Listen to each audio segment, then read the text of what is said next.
Hello and welcome to the Private Practice Podcast. I'm Dr. Brooklyn Storme, and with nearly 30 years experience in the industry, I'm really excited to share practical insights, valuable wisdom, and all the tools that you need to build a thriving private practice. So whether you're a counsellor, psychologist, social worker, or play therapist, this podcast is all about keeping it real with stories, strategies, and all the support you need to help you flourish in business.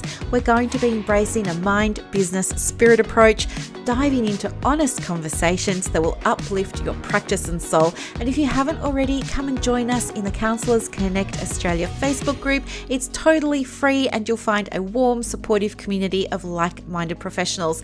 So go grab your favorite drink, your journal, a pen, get cozy, and let's dive into the mind, business, spirit approach to private practice that you've been looking for. Hello and welcome to the Wednesday edition of the Private Practice Podcast. So pleased you're here.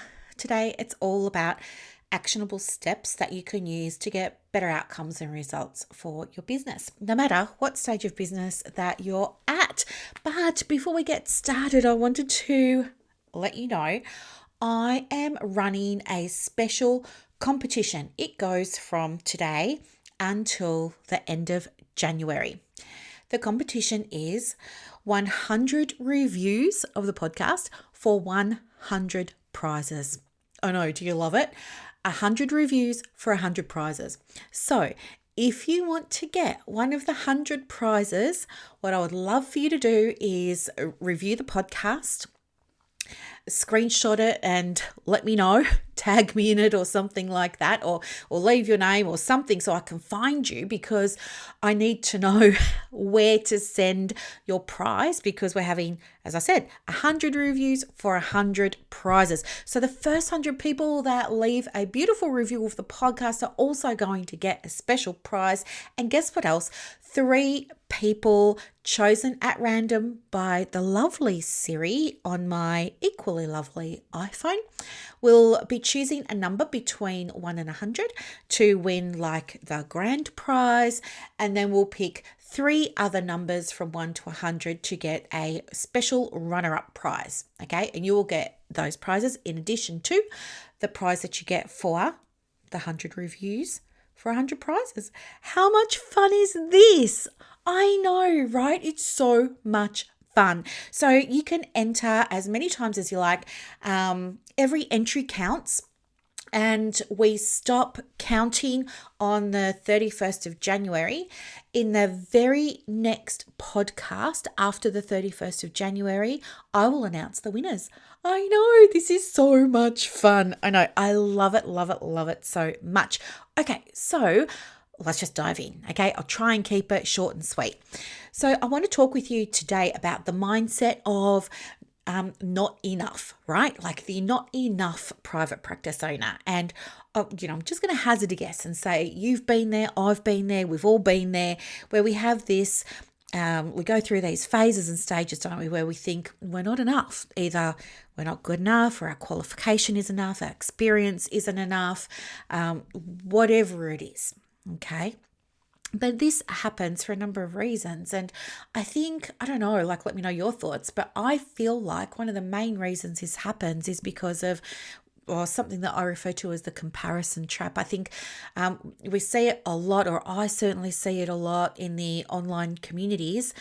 People sort of comparing themselves. They're thinking, oh, well, they're at level this and I'm only at level that. Or they're getting other people telling them that they're not as good, they're not as competent perhaps, or they shouldn't be running a private practice with only this or experience or only that qualification, things like that. So I definitely think, allowing yourself, and it's really easy, it's a slippery slope, isn't it? Because you don't do it consciously, but somehow we end up getting sucked into that vortex of the comparison trap, right?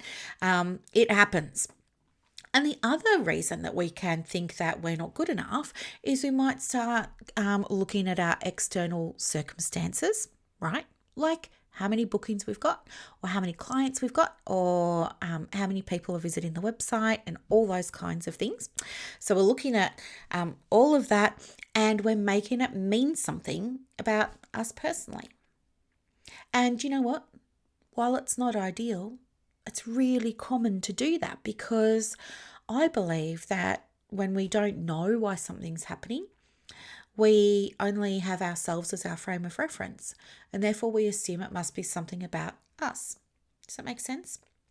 And what I want you to know is the number of bookings that you've got, or the amount of money that you're making in your business, or whether or not you have a waiting list, or how much engagement you get on your socials and things like that. That has nothing to do with you being enough, right? You were born enough. You were born enough. Put your hand on your heart and say, I am enough, because you actually are. You always have been. You always were. You are right now, and you always will be. Your enoughness has nothing to do with what you're seeing in the business, but it's a default mindset that we can find ourselves sliding into very unawarely, if that's even a word. And before you know it, we're getting ourselves into all kinds of strife, because what do you think happens to the quality of the decisions that you make for the business when you feel like there's something missing, when you feel like you're not good enough? Or do you know what I mean? When you're in that not enough mindset, you don't make good decisions.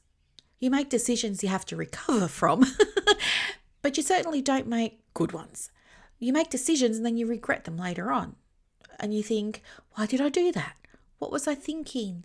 I'm kicking myself now. Oh, I've missed out on this thing and now I'm going to have to wait. Or do you know what I mean? When you're making decisions from the mindset or the space of, I'm not good enough, I'm not enough, I don't make enough, I don't see enough clients, I don't have enough bookings, you make decisions you recover from and that you regret. I don't want that for you. I want you always to be making decisions that are made from a really good place, because when you're in a good place with your enoughness, you make better decisions that shift you from where you are now to where you want to be, that push you through that glass ceiling, because now things are expansive and you're open and you're opening up. And then this means that your business can unfold, because now you're learning and you're in that growth stage, you're in that growth mindset. When you're in the not enough mindset and you're avoiding making decisions, you're putting things off, you're saying, oh, maybe I'll do it in 6 months. I'm not ready yet. Maybe I'll do it next year when this happens, when I've got enough clients, when I've got enough bookings, etc., etc. When you're making decisions from that space, it's restrictive. You are not open. You're not learning. You're not expanding. What you're doing is you're delaying your success. And who wants to do that? If I said to you, you can have what you want more quickly if you are grounded in knowing that you've got what it takes, you just need to know how to do it, versus, what was I going to say?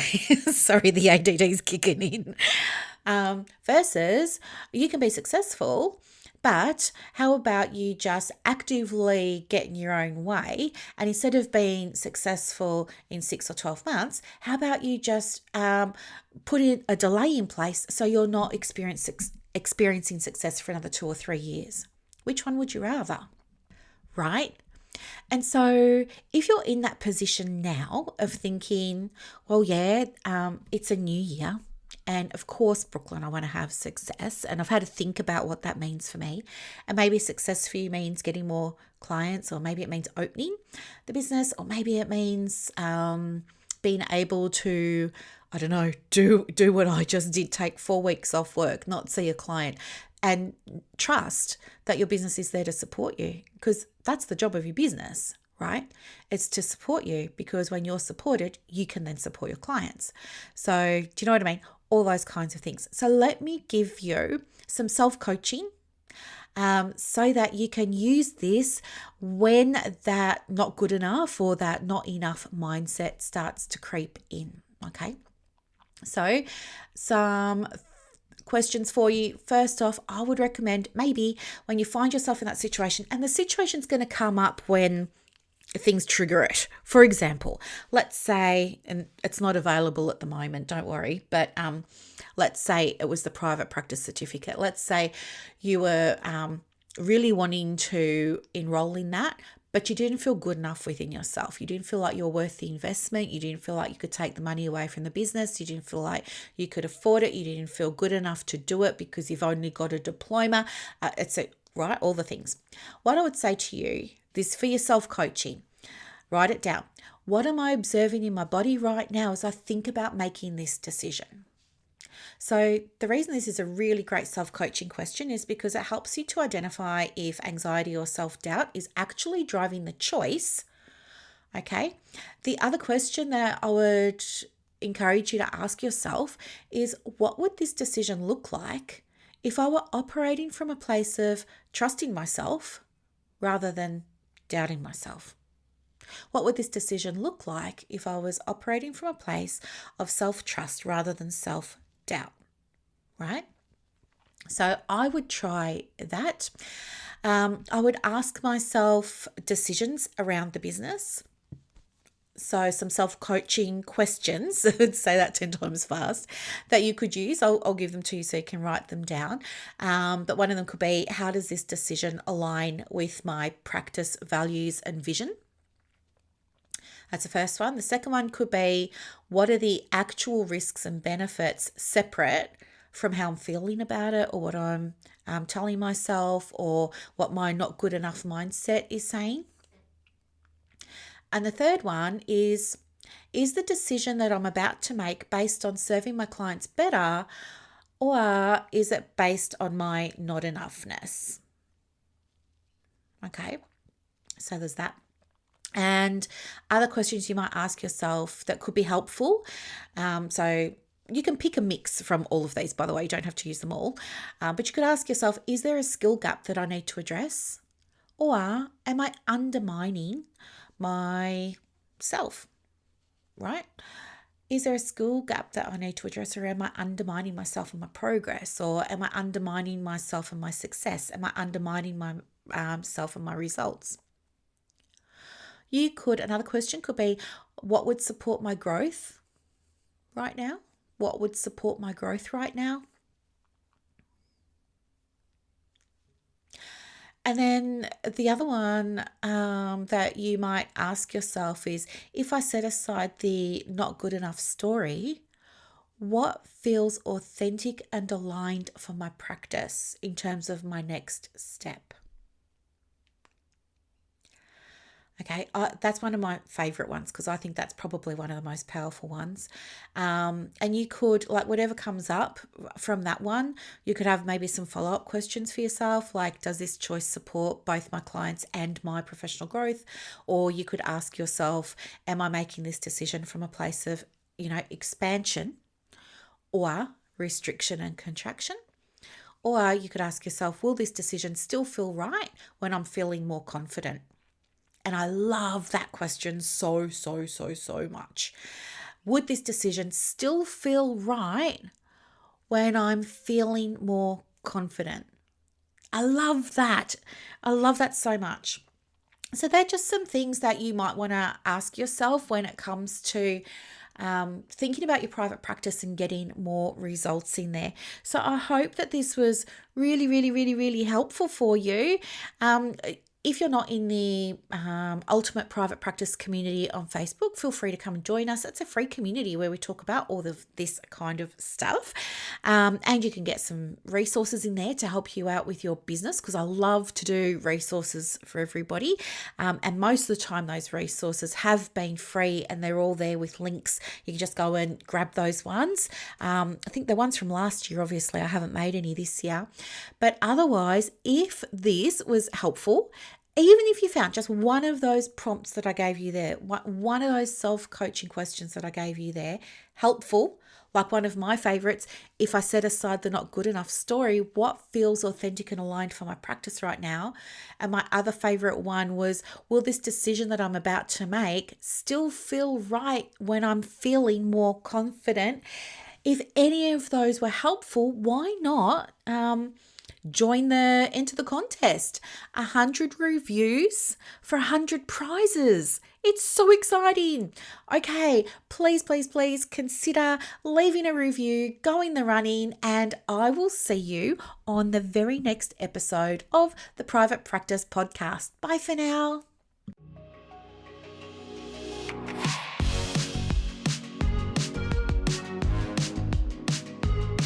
I really hope that you got so much enjoyment, value, and insights out of this episode today. And if you did, please feel free to go ahead and leave a review. When you leave a review, it means that more therapists can access this help and support and tools to support them in their private practice and in their journeys. Thank you so much for listening to the show. Have a gorgeous day.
I really hope that you got so much enjoyment, value, and insights out of this episode today. And if you did, please feel free to go ahead and leave a review. When you leave a review, it means that more therapists can access this help and support and tools to support them in their private practice and in their journeys. Thank you so much for listening to the show. Have a gorgeous day.